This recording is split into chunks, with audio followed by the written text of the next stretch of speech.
আপনি কি কখনো ভেবে দেখেছেন বাংলাদেশের সবচেয়ে ক্ষমতাবান ভবন আসলে কোনটি?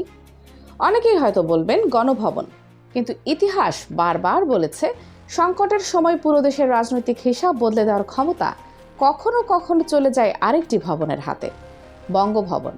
তাই আজকের সবচেয়ে বড় প্রশ্ন, আগামী দিনের বাংলাদেশের রাষ্ট্রপতি কে হতে যাচ্ছেন? কেন এই একটি পদকে ঘিরে এত আলোচনা, এত হিসাব নিকাশ, এত রাজনৈতিক কৌশল? আর যেসব নাম এখন আলোচনায় ঘুরছে সেগুলোর পেছনের বাস্তবতা আসলে কতটা? চলুন পুরো বিষয়টি সহজ ভাষায় বিশ্লেষণ করে দেখি। দেখুন, বাংলাদেশের সংবিধান অনুযায়ী রাষ্ট্রপতির পদকে অনেকেই আনুষ্ঠানিক বা আলংকারিক পদ বলে মনে করেন। সাধারণ সময়ে রাষ্ট্রপতির বেশিরভাগ কাজই সাংবিধানিক আনুষ্ঠানিকতা পালন করা। কিন্তু বাংলাদেশের ইতিহাস বলছে, যখনই রাজনৈতিক সংকট তৈরি হয়েছে তখনই এই পদটি হঠাৎ করে দেশের সবচেয়ে গুরুত্বপূর্ণ সাংবিধানিক অবস্থানে পরিণত হয়েছে।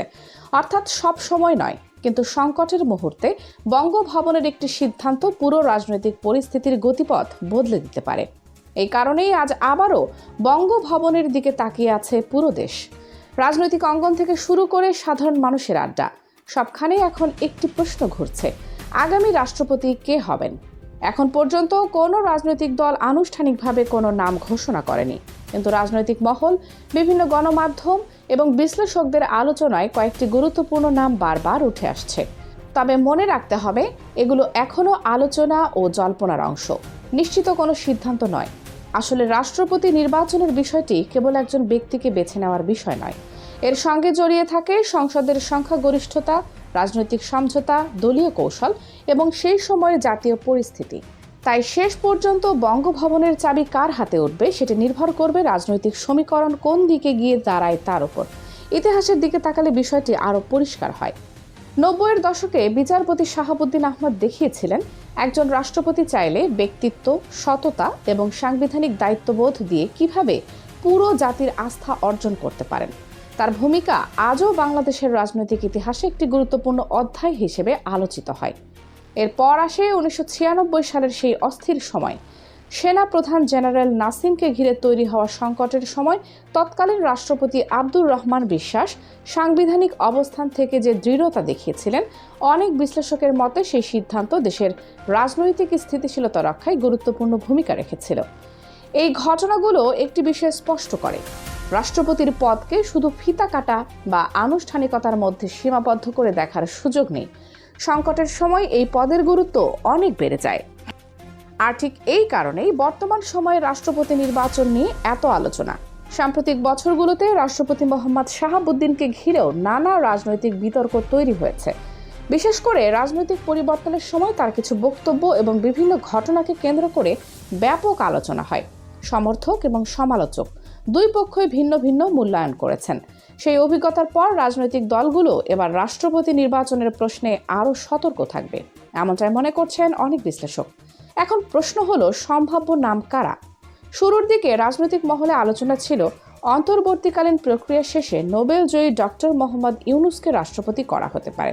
বিভিন্ন মহলে এ নিয়ে জল্পনা তৈরি হলেও এখন পর্যন্ত এ ধরনের কোনো আনুষ্ঠানিক সিদ্ধান্ত বা ইঙ্গিত সামনে আসেনি।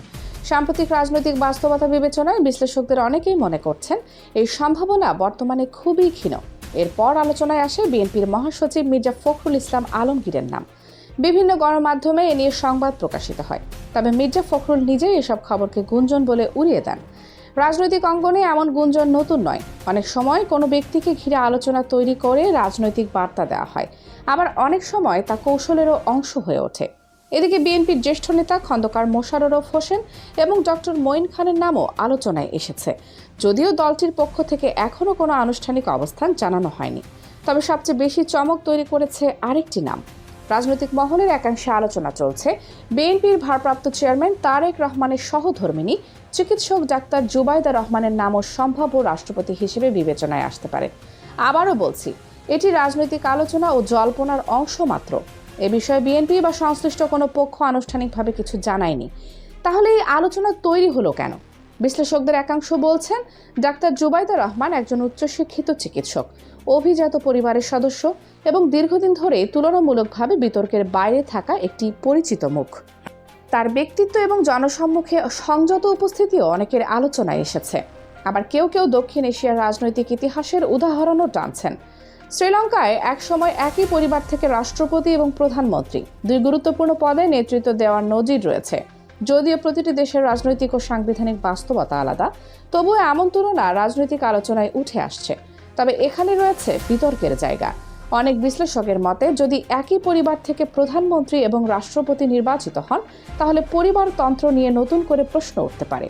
আবার অন্য একটি অংশের যুক্তি, সংবিধান এবং গণতান্ত্রিক প্রক্রিয়া অনুসরণ করে যদি কোনো ব্যক্তি নির্বাচিত হন, তাহলে তার পারিবারিক পরিচয় একমাত্র বিবেচ্য হওয়া উচিত নয়।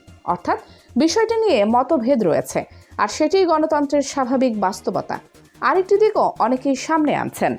যদি ভবিষ্যতে কখনো একজন নারী রাষ্ট্রপতি হিসেবে দায়িত্ব গ্রহণ করেন, তাহলে সেটি বাংলাদেশের নারী নেতৃত্বের ইতিহাসে আরেকটি গুরুত্বপূর্ণ অধ্যায় হতে পারে। তবে সেটি সম্পূর্ণ নির্ভর করবে রাজনৈতিক সিদ্ধান্ত, সাংবিধানিক প্রক্রিয়া এবং সংসদের ভোটের ওপর। সব মিলিয়ে একটি বিষয় পরিষ্কার, বঙ্গভবনের চেয়ার এখন আর শুধু আনুষ্ঠানিকতার প্রতীক নয়।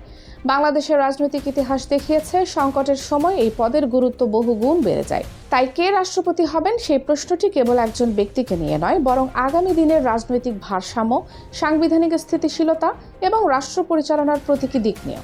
এই মুহূর্তে নানা নাম ঘুরে বেড়াচ্ছে। কেউ বলছেন মির্জা ফখরুল, কেউ বলছেন অন্য কোনো জ্যেষ্ঠ নেতা।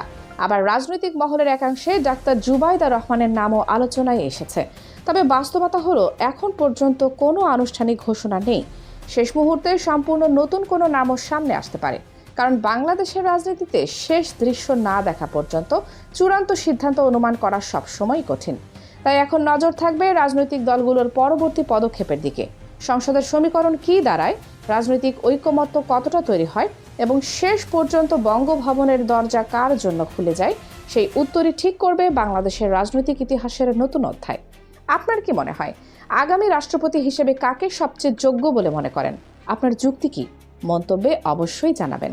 আর এমন বিশ্লেষণধর্মী ভিডিও নিয়মিত দেখতে চাইলে চ্যানেলটি সাবস্ক্রাইব করে পাশে থাকা বেল আইকনটি অন করে রাখুন, কারণ রাজনীতির বড় খবরের পেছনের গল্প আমরা তুলে ধরি সহজ ভাষায়, নিরপেক্ষ বিশ্লেষণে। কানিজ ফাতেমা সোমা, 0 টিভি।